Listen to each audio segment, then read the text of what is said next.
Shalom Bapak Ibu yang dikasihi oleh Tuhan. Puji Tuhan kita bisa kembali berada di minggu yang pertama di bulan September ini. Dan kita boleh diundang oleh Tuhan untuk duduk semeja dengan Dia. Untuk menikmati segala pemeliharaan rohani yang kita butuhkan. Di dalam jalan hidup kami menempuh hari-hari yang tidak tahu apa yang akan terjadi. Tetapi Tuhan terus menjaga jiwa rohani kita. Pada pagi hari ini kita akan belajar satu tema, yaitu Tuhan Yesus menyembuhkan orang yang buta sejak lahir. Untuk itu mari jemaat sekalian saya mengajak untuk membaca bagian Alkitab di dalam Injil Yohanes pasalnya yang ke-9. Saya akan membacakan ayat 1 sampai 16 bagi Bapak Ibu sekalian agar kita memperhatikan bersama-sama baik yang di layar LCD maupun dalam Alkitab kita masing-masing. Orang yang buta sejak lahirnya. Waktu Yesus sedang lewat, ia melihat seorang yang buta sejak lahirnya. Murid-muridnya bertanya kepadanya, "Rabi, siapakah yang berbuat dosa? Orang ini sendiri atau orang tuanya sehingga ia dilahirkan buta?" Jawab Yesus, "Bukan dia dan bukan orang tuanya, tetapi karena pekerjaan-pekerjaan Allah yang harus dinyatakan di dalam dia. Kita harus mengerjakan pekerjaan Dia yang mengutus aku selama masih siang. Akan datang malam di mana tidak ada seorang pun yang dapat bekerja. Selama aku di dalam dunia ini, akulah terang dunia." Setelah ia mengatakan semuanya itu, ia meludah ke tanah dan mengaduk ludahnya itu dengan tanah, lalu mengoleskannya pada mata orang buta tadi dan berkata kepadanya, "Pergilah, basuhlah dirimu dalam kolam Siloam." Siloam artinya yang diutus. Maka pergilah orang itu, ia membasuh dirinya lalu kembali dengan matanya sudah melek. Tetapi tetangga-tetangga mereka yang dahulu mengenalnya sebagai pengemis berkata, "Bukankah dia ini yang dahulu yang selalu mengemis?" Ada yang berkata, "Benar, dialah itu." Ada pula yang berkata, "Bukan, tetapi ia serupa dengan dia." Orang itu sendiri berkata, "Benar, akulah itu." Kata mereka kepadanya, "Bagaimana matamu menjadi melek?" Jawabnya, "Orang yang disebut Yesus itu mengaduk tanah, mengoleskan pada mataku dan berkata kepadaku, 'Pergilah ke Siloam dan basuhlah dirimu.' Lalu aku pergi dan setelah itu membasuh diriku, aku dapat melihat." Lalu mereka berkata kepadanya, "Di manakah dia?" Jawabnya, "Aku tidak tahu." Lalu mereka membawa orang yang tadinya buta itu kepada orang Farisi. Adapun hari waktu Yesus mengaduk tanah dan memelekkan mata orang itu adalah hari Sabat. Kata orang-orang Farisi pun bertanya kepadanya, "Bagaimana matamu menjadi melek?" Jawabnya, "Ia mengoleskan adukan tanah pada mataku. Lalu aku membasuh diriku dan sekarang aku dapat melihat." Maka kata sebagian orang-orang Farisi itu, "Orang ini tidak datang dari Allah, sebab ia tidak memelihara hari Sabat." Sebagian pula berkata, "Bagaimana orang berdosa dapat membuat mujizat yang demikian?" Maka timbullah pertentangan di antara mereka. Sampai sedemikian jauh pembacaan Alkitab, kita berbahagialah kita yang boleh membaca, merenungkan, mengerti dan menyimpan dalam hati serta melakukan dalam hidup kita masing-masing. Bapak Ibu yang dikasihi oleh Tuhan, setiap manusia tentu memiliki keterbatasan. Betapa tingginya kedudukan kita, betapa limpahnya kekayaan kita, atau betapa tingginya jabatan-jabatan yang kita miliki di tengah-tengah dunia ini. Tentunya kita manusia yang sangat terbatas. Ketika kita mengalami sesuatu hal, katakan penyakit, kita akhirnya tidak berdaya dan hanya bisa kembali berserah ke tangan yang maha kuasa. Karena hanya Allah yang sanggup melakukan perkara-perkara yang ajaib, yang luar biasa. Seperti yang kita lihat bagaimana Allah di dalam Tuhan Yesus Kristus yang datang ke dalam dunia ini untuk menggenapi kedatangannya sebagai Mesias atau yang diurapi. Dialah Allah yang sanggup melakukan segala perkara. Bapak Ibu yang dikasihi oleh Tuhan, latar belakang daripada peristiwa yang kita baca ini adalah di latar belakangi oleh pasal 8 dari Injil Yohanes ketika Tuhan Yesus menyatakan dirinya sebagai terang dunia. Bukan hanya sebagai terang dunia, mengatakan bahwa Allah itu adalah sebagai Bapanya. Allah Sang Bapa. Keberadaan Tuhan Yesus yang tidak terbatas dan juga di dalam kekekalannya sehingga Tuhan Yesus yang berkata bahwa aku ini sudah ada sebelum Abraham jadi. Itulah yang mengundang orang-orang Farisi. Itu orang-orang Yahudi di bawah pengendalian orang-orang Farisi akan melempari dia dengan batu. Tetapi Tuhan Yesus lewat begitu saja di tengah-tengah mereka dan mereka tidak berdaya. Seorang ustadz namanya Suma, dia berkata, kalau dia itu Allah, kenapa dia menghindar dari maut ya? Kalau bertemu dia kan saya katakan bahwa itu belum waktunya ya. Kalau sudah waktunya ya memang Tuhan Yesus harus mati di atas kayu salib. Bapak Ibu yang dikasihi oleh Tuhan, dalam Yohanes 9 ayat yang kita baca tadi, orang-orang Farisi kembali bereaksi ketika terang dunia itu mulai muncul melalui orang yang buta sejak lahirnya. Bapak Ibu yang dikasihi oleh Tuhan, di dalam seluruh perjanjian lama tidak pernah ada mujizat, yaitu menyembuhkan orang buta sejak lahir.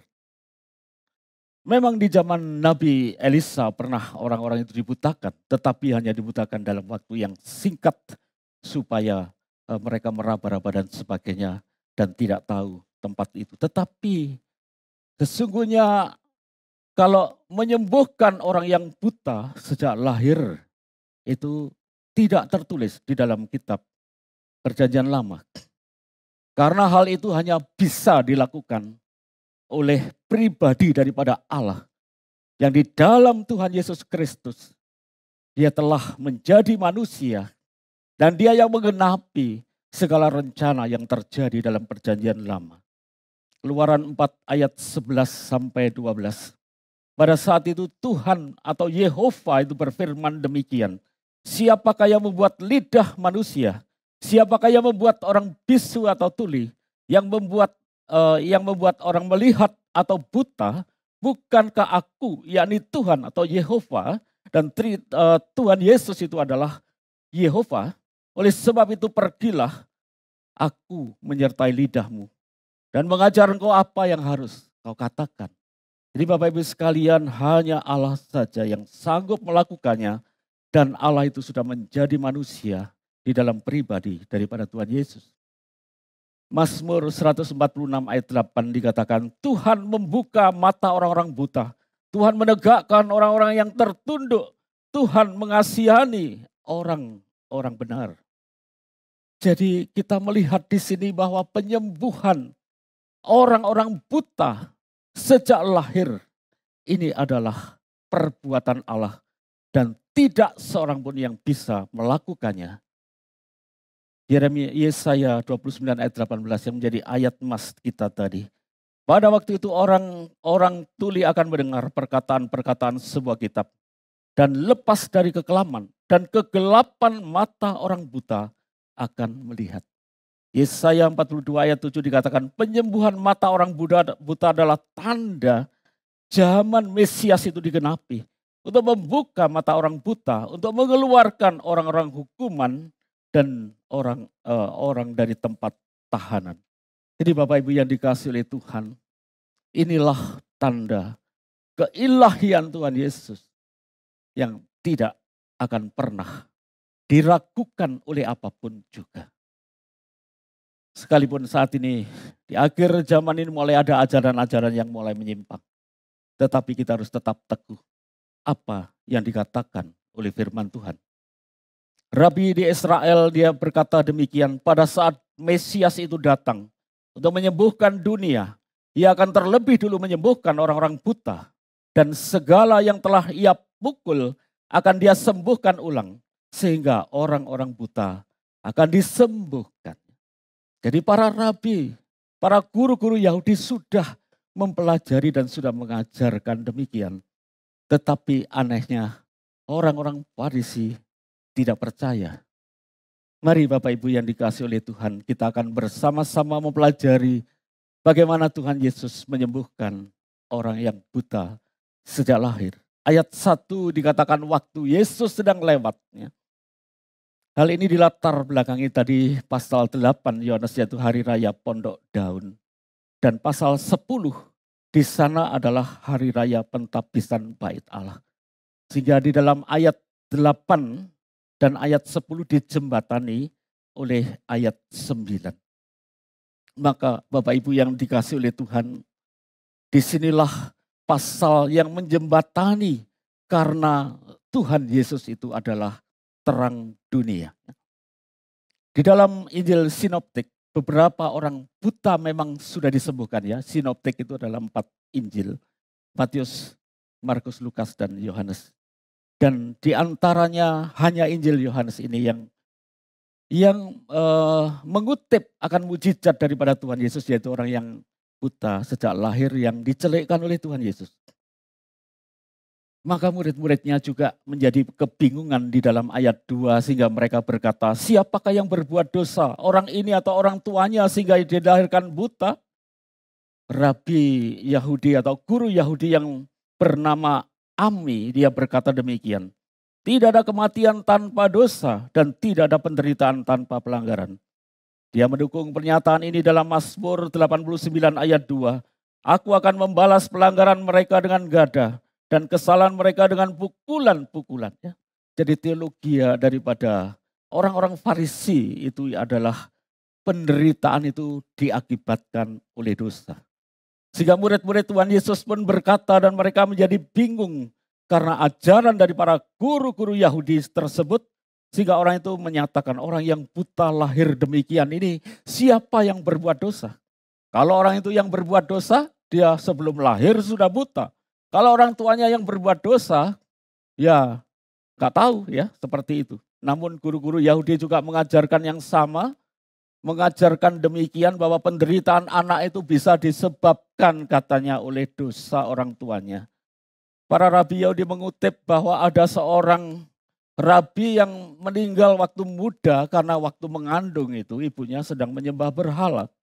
Nah ini sama dengan hukum yang namanya karma. Tetapi di dalam kekristenan tidak ada karma Bapak Ibu sekalian. Setiap orang akan bertanggung jawab secara pribadi tentang dosa-dosanya yang dilakukan di hadapan Tuhan. Maka ayat 3 Tuhan Yesus menjawab dengan jelas di sini dan berkata, bukan dia dan bukan juga orang tuanya. Tetapi karena pekerjaan-pekerjaan Allah harus dinyatakan di dalam dia. Jadi Bapak Ibu sekalian, Tuhan Yesus berkata orang ini buta sejak lahir, bukan dosanya dia dan bukan dosa orang tuanya. Tetapi karena pekerjaan-pekerjaan Allah yang dinyatakan melalui orang yang buta sejak lahir untuk membuktikan datangnya Mesias. Tuhan Yesus tidak pernah menyangkal bahwa penderitaan kadang-kadang juga disebabkan oleh dosa. Memang dosa bisa menyebabkan penderitaan Bapak Ibu sekalian. Ketika Tuhan Yesus dalam Yohanes 5 ayat 14 berkata kepada orang yang disembuhkan, yang lumpuh 38 tahun. Engkau telah sembuh, jangan berbuat dosa lagi, supaya padamu jangan terjadi hal-hal yang lebih buruk lagi ya. Seandainya kata-kata itu diucapkan pada kita. Seorang yang penuh wibawa, tetapi penuh kasih. Dialah Tuhan Yesus dan berkata, kamu sudah sembuh, jangan berbuat dosa lagi, supaya padamu jangan terjadi hal-hal yang lebih buruk ya. Mungkin kita akan tersentuh, kalau saya kan tersentuh bisa tersungkur Bapak Ibu sekalian ya. Kata-kata tersebut sehingga membawa pertobatan yang luar biasa. Tetapi Tuhan Yesus menyangkal bahwa setiap penderitaan itu datangnya karena dosa pribadi. Rasul Paulus dikatakan dalam Galatia 4 ayat 13, dia sakit ketika dia memberitakan Injil di Galatia. 2 Korintus 5 ayat 7 dikatakan Rasul Paulus supaya tidak meninggikan diri oleh karena dia sudah naik ke tingkat langit yang ketujuh itu adalah surga. Dan untuk itu iblis diizinkan untuk menggocoh dia sehingga dia sakit dan dia berdoa 3 kali pun Tuhan tidak menyembuhkan. Supaya jangan sampai ada dosa. Meninggikan diri karena itu sangat dibenci oleh Tuhan. Tuhan Yesus adalah terang dunia. Dia menyatakan pekerjaan Allah melalui peristiwa dengan membuka kegelapan mata orang buta tadi. Dan dia menyembuhkan, memulihkan. Sehingga yang gelap itu menjadi terang. Dalam ayat 4 dikatakan saya, ya bahasa bukan kita, itu bahasa aslinya saya, eme ya, harus mengerjakan pekerjaan dia yang mengutus aku selama masih hari siang. Artinya apa Bapak Ibu sekalian? Selama Tuhan Yesus itu ada di dalam dunia dan sebelum saatnya dia itu mati di atas kayu salib, ya, akan datang saatnya malam, yaitu di mana Tuhan Yesus mati di atas kayu salib. Dan kemudian dia bangkit dan kembali ke surga. Secara fisik dia meninggal dunia tetapi dia bangkit dan kembali ke surga. Selama masih ada waktu seperti itu, akulah terang dunia, kata Tuhan Yesus.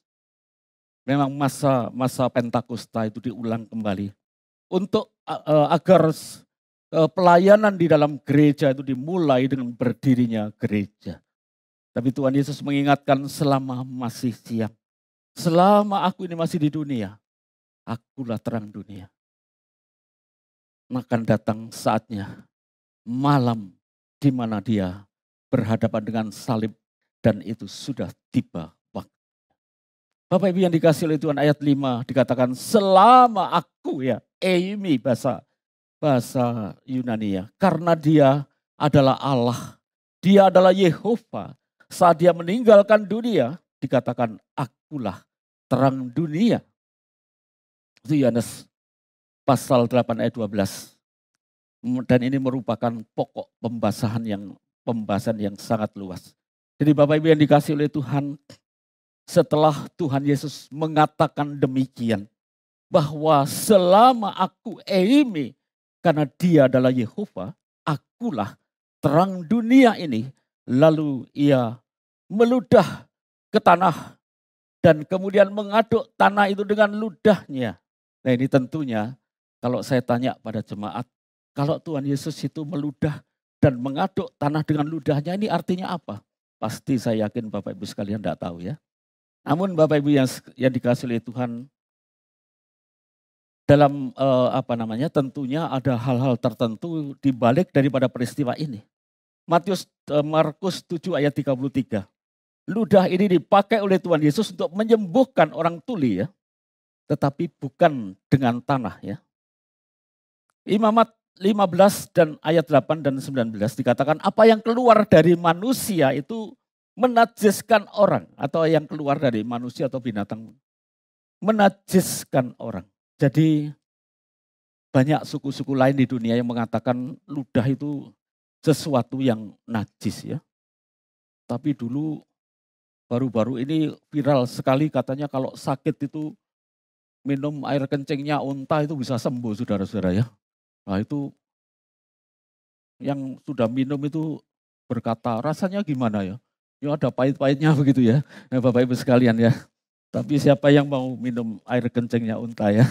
Jadi Bapak Ibu yang dikasihi oleh Tuhan, tetapi apa yang najis oleh dunia dikatakan ludah tadi.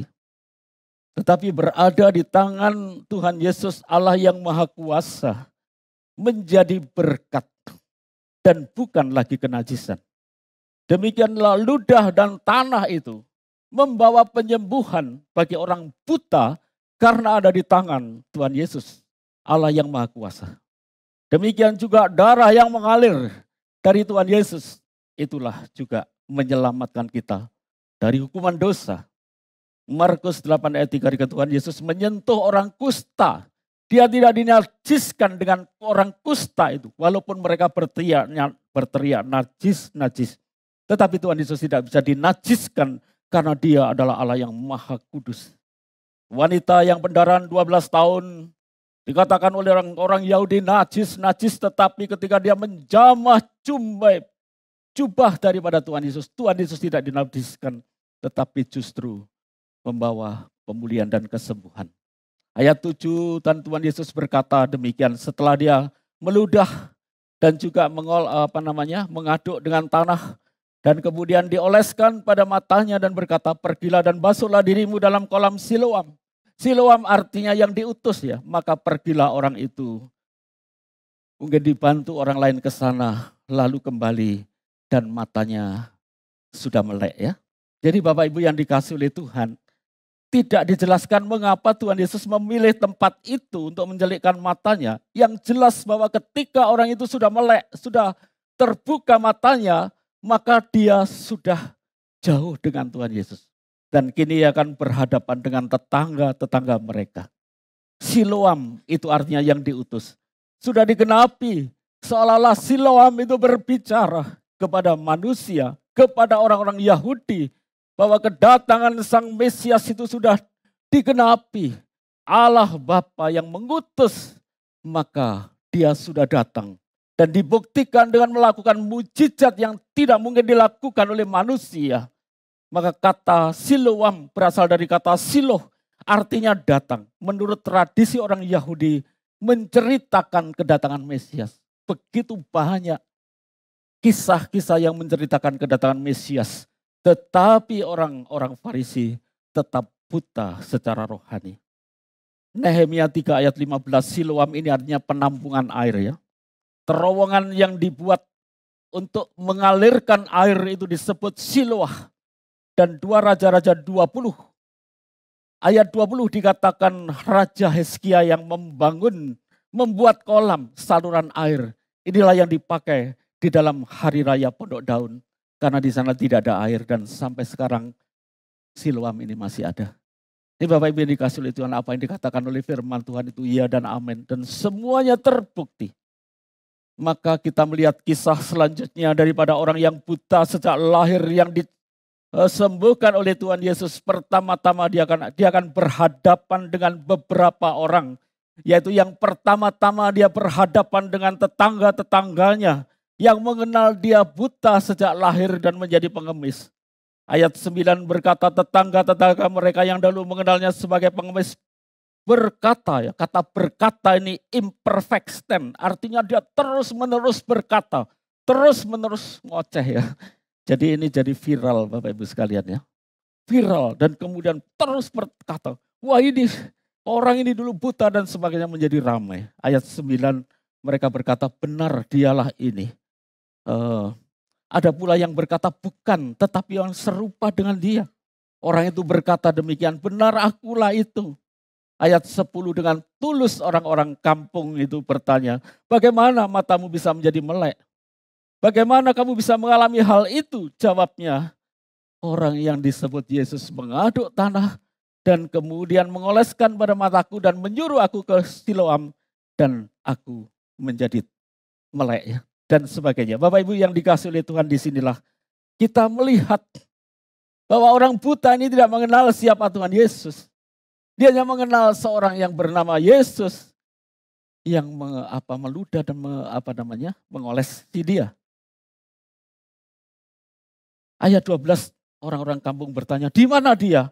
Enggak tahu ya, karena dia asalnya buta, belum pernah melihat pribadi Tuhan Yesus. Namun luar biasa Bapak Ibu sekalian, pengenalan orang buta ini akan Tuhan Yesus akan terus maju dan akhirnya memiliki pengenalan yang benar akan Tuhan Yesus.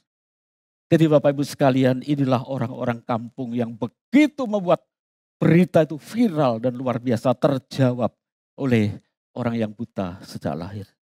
Yang kedua adalah penyelidikan dari orang-orang Farisi. Orang-orang Farisi ini dikatakan orang yang buta rohani.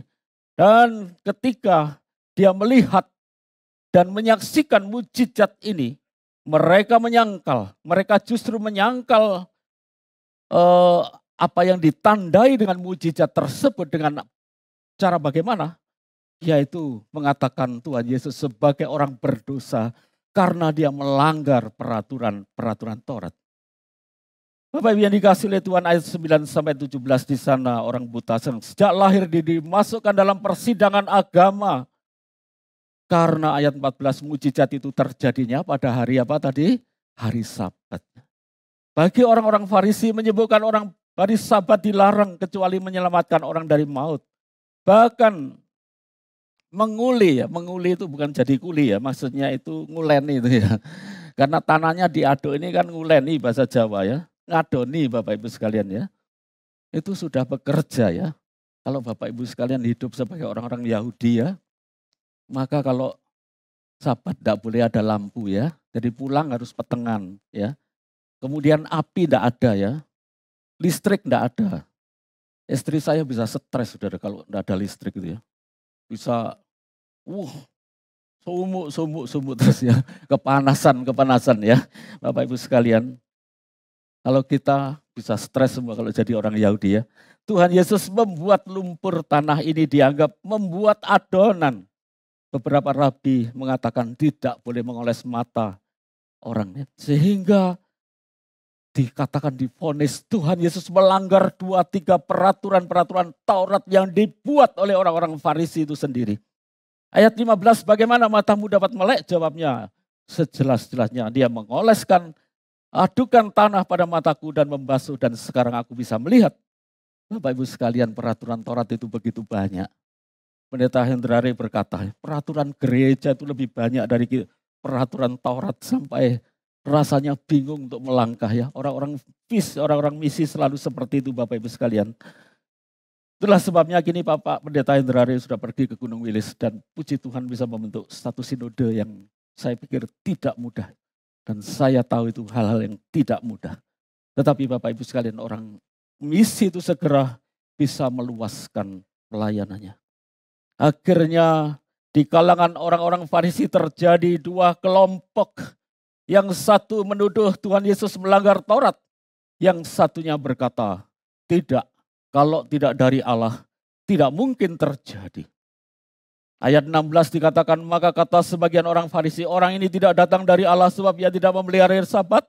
Sebagian pula berkata, bagaimana seorang dapat membuat mujizat yang demikian? Bagaimana orang berdosa bisa membuat mujizat yang demikian? Maka 2 kubu dari orang Yahudi ya, kelompok Syamai. Dia berkata, barang siapa tidak memelihara Sabat, dia tidak datang dari Allah. Kemudian kelompok Hillel, dia berkata demikian, Yesus telah membuat mujizat yang demikian itu pasti dari Allah. Ya, jadi terjadi perpecahan. Karena tidak ada solusi, dipanggilnya orang buta ini Bapak Ibu sekalian. Maka orang buta ini, kalau menurut kamu, siapakah dia? Dia menjawab, ia adalah seorang nabi. Karena dia percaya, dia seorang nabi. Ya, dari pengenalan dulu tidak tahu dia seorang yang bernama Yesus. Kini dia berkata, lebih maju lagi, dia seorang nabi. Maka dia memiliki pengenalan yang lebih dalam dengan Tuhan Yesus. Maka Bapak Ibu yang dikasih oleh Tuhan, kita tahu interogasi penyelidikan ini macet terus ya. Tidak bisa membuktikan kesalahan Tuhan Yesus, dipanggillah kedua orang tuanya. Pikirnya kedua orang tuanya bisa membuktikan. Mereka tidak percaya kalau dia lahir buta ya. Dipanggil orang tuanya. Orang tuanya merasa takut. Karena orang-orang Yahudi itu kalau siapa yang mengakui Tuhan Yesus Mesias akan dikucilkan. Maka orang tuanya ini takut menghadapi penganiayaan orang Yahudi. Dia berkata, dia sudah besar, dia sudah dewasa, tanyakan saja kepadanya ya. Esra, sejak zaman Esra itu ya, sudah ada pengucilan Bapak Ibu sekalian. Ayat 23-34, belum puas orang-orang Farisi, semua memanggil kedua orang tuanya, kembali dipanggil orang buta sejak lahir. Katakan kebenaran di hadapan Allah. Maka orang buta ini menjadi tidak sabar dan dia juga menjadi emosi menghadapi orang-orang buta rohani yaitu orang-orang Farisi. Telah kukatakan kepadamu dan kamu tidak mendengarnya. Mengapa kamu hendak mendengarkannya lagi? Barangkali kamu mau menjadi muridnya juga. Ayat 27 ya, ditantang oleh orang buta. Seorang yang tidak berpendidikan, yang buta, pengemis, mengerti dengan jelas bahwa orang-orang Farisi tidak bisa mendengarkan kebenaran. Mata orang yang buta yang telah dicelikkan oleh Tuhan Yesus, dia menjadi terbuka secara rohani dan mengenal Tuhan Yesus sebagai nabi. Tetapi orang-orang Farisi tetap buta secara rohani. Ayat 28-29 sambil mengejek orang buta itu berkata, orang-orang Farisi berkata demikian, engkau murid orang itu tetapi kami murid-muridnya Musa. Kami tahu bahwa Allah berfirman kepada Musa tetapi tentang dia, tentang Tuhan Yesus, kami tidak kenal. Maka orang buta itu ayat 30-31 berkata, heran sekali ya, ajaib sekali kamu ini ya. Aneh dan ajaib katanya ya. Bahwa dari dulu sampai sekarang tidak pernah ada orang yang sanggup memelekkan mata orang yang buta sejak lahir. Kalau dia tidak datang dari Allah. Karena Allah tidak mendengarkan permintaan-permintaan orang berdosa. Ayat 32-33. Dahulu sampai sekarang belum pernah terdengar. Orang yang memelekkan mata orang yang buta sejak lahir. Dan itu sangat unik. Karena dia adalah Allah sendiri. Dia datang dari Allah. Dan kalau orang berdosa, pasti tidak didengarkannya. Bapak Ibu sekalian, ini dosen teologi diajari oleh orang yang buta, pengemis sejak lahir. Maka dia kembali marah. Dia berkata, engkau ini lahir sama sekali dosa dan hendak mengajar kami katanya. Lalu orang buta ini diusir dari persidangan. Ketika Tuhan Yesus bertemu dengan dia, ayat 35. Tuhan Yesus meneguhkan imannya. Dan dia berkata, percayakah engkau kepada anak manusia atau Mesias yang ditunggu-tunggu, yang dinantikan? Di tengah-tengah penolakan orang-orang Yahudi, Tuhan Yesus menantang iman orang buta sejak lahir. Percayakah engkau akan Mesias atau anak manusia? Ayat 36 jawabnya, siapakah dia Tuhan supaya aku percaya? Dia belum pernah melihat Tuhan, baru berjumpa. Ketika itu dia bisa melihat. Dia hanya mengingat suaranya yang berkata pergilah ke Siloam. Dia mau melakukan apa saja yang diperintahkan oleh Tuhan Yesus. Ayat 37 dikatakan engkau bukan saja melihat dia, tetapi dia yang sedang berkata-kata dengan engkau. Dialah itu. Ayat 8, aku percaya. Dia lalu sujud menyembah. Proskuneo artinya sujud dan menyembah. Jadi Bapak Ibu yang dikasih oleh Tuhan, akhirnya dia memiliki pengenalan yang begitu dalam. Tuhan Yesus Sang Mesias yang ditunggu-tunggu, yang dinantikan sudah dikenapi. Dan dialah juru selamat dunia. Bapak Ibu yang dikasih oleh Tuhan, ayat 39 pernyataan Tuhan Yesus sebagai terang dunia yang telah datang ke dalam dunia. Dikenapi dengan satu mujizat yang tidak mungkin dilakukan oleh manusia. Tetapi Allah sedang melawat umatnya datang ke dalam dunia. Dan dialah satu-satunya juru selamat kita. Dia yang mati di atas kayu salib. Dia yang memberikan darahnya untuk kita supaya kita jangan binasa. Kalau dia saat ini mengundang kita duduk semeja dengan dia. Bersyukurlah kalau Bapak Ibu sekalian bisa mengenal pribadi Sang Mesias yang diurapi. Tuhan Yesus yang diurapi. Yang menjadi pengantara imam besar agung di surga. Saat ini bertakhta di surga dan menjadi pengantara kita. Dia naik ke surga tidak membawa darah domba jantan atau lembu jantan, tetapi membawa darahnya sendiri untuk kepentingan kita. Berbahagialah kita. Kalau kita sungguh-sungguh percaya, sungguh-sungguh menerima Tuhan Yesus dalam hati, berarti Bapak Ibu sekalian tidak buta secara rohani seperti orang Farisi ya. Berbahagialah. Dan Tuhan Yesus berkata, aku memberikan hidup yang kekal. Engkau tidak akan binasa sampai selama-lamanya. Dan tidak seorang merebut engkau dari tanganku. Jaminan keselamatan Tuhan Yesus berikan. Karena dia adalah Sang Mesias. Dan janji-janji perjanjian lama sudah digenapi. Bersyukurlah kalau kita bisa mengenal dan percaya dan menerima dia. Jika kita diberikan jaminan keselamatan. Mari kita berdoa.